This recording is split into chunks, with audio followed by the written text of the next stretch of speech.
Hey everyone, I'm back at you with the glasses this time. I hope the lack of eyewear last class didn't somehow make you think that I'm not smart and I have nothing to offer. So here I am, looking smart, hopefully at least occasionally sounding smart. We're starting to transition now into learning, which is a process that produces a relatively enduring change in cognition or behavior. That's your textbook definition. Right away you're probably saying, hey, that's kind of squishy, relatively enduring change, but that's the best we've got because learning doesn't always result in permanent change. We can learn things and then forget them, but if there's some change in cognition or behavior that comes about, we want to say that something was learned.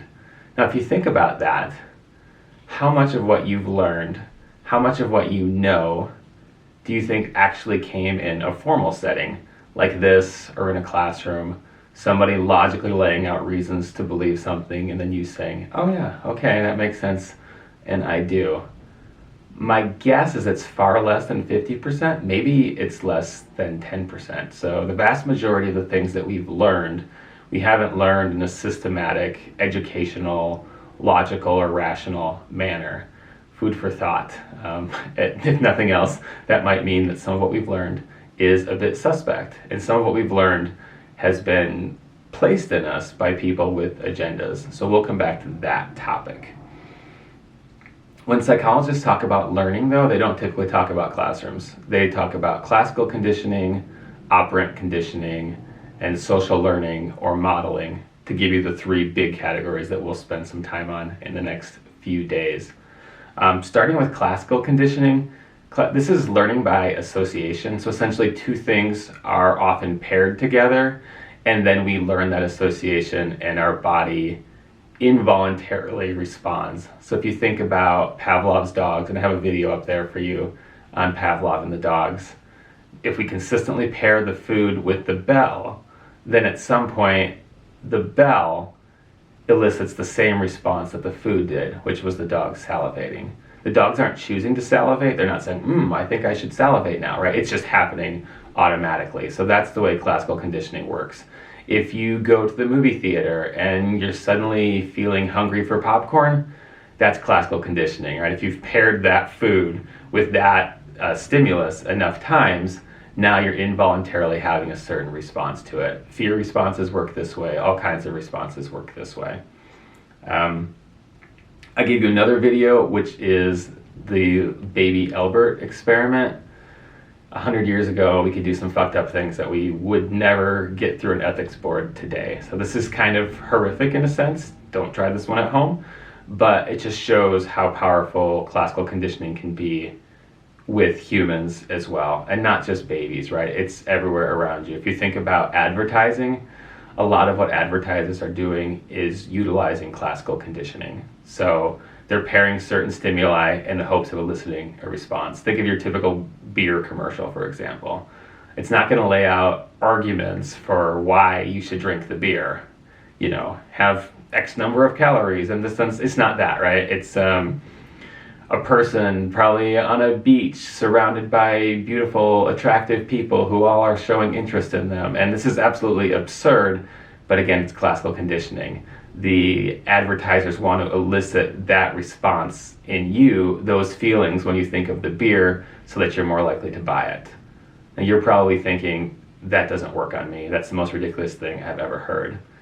But people are investing billions of dollars in this industry because it does work, and it's also more effective when you think that it doesn't. So be on your guard. You are learning things all of the time. You are being changed all the time, often by people with an agenda that probably doesn't align with your own interests. So classical conditioning can be crazy like that, but you can use it to your advantage as well. So one thing I want you to think about as you write your class synopsis today is, how can you pair stimuli to your benefit? How can you classically condition yourself in a way that'll improve the quality of your life? This will take some creative thinking, but I'm really curious to see what you all can come up with. So that's my challenge for you today. A couple of biases briefly. So curse of knowledge.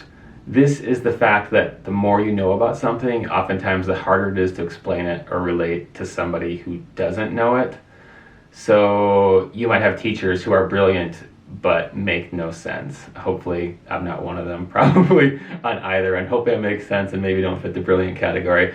But this isn't coincidence, right? It's not like, why are they so smart yet they can't explain it? They can't explain it in part because they're so smart, because the further into something you are, the harder it is to relate to somebody who hasn't even started. You know this, if you're trying to teach somebody a skill that comes second nature to you, that can be a really, really difficult thing to do.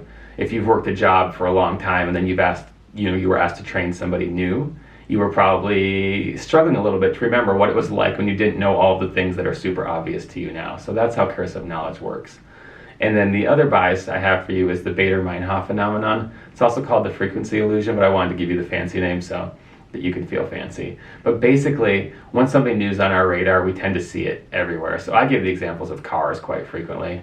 Once you buy a new car or you know somebody with a certain car, suddenly you see that car everywhere. This is not the universe conspiring against you, at least that's my position, doesn't have to be yours, but rather your brain is looking for certain things and then finding them. So they're out there. So essentially you will see what you're looking for, even if you're not looking for it, just because you became aware of it. This can happen in school as well, right? Where one teacher brings up certain concepts and it just seems like suddenly like all your teachers are talking about, I don't know, confirmation bias, whatever the thing may be. We don't collaborate. I rarely talk to my colleagues in my own discipline, let alone others. But when something's on your radar, suddenly now it's registering whenever it shows up. And so that's how Bader-Meinhof phenomenon works. So give some thought to how maybe you've seen both of those examples in your life. Join me for another meditation as we continue to train our brains to be awesomer at this crazy life thing that we do.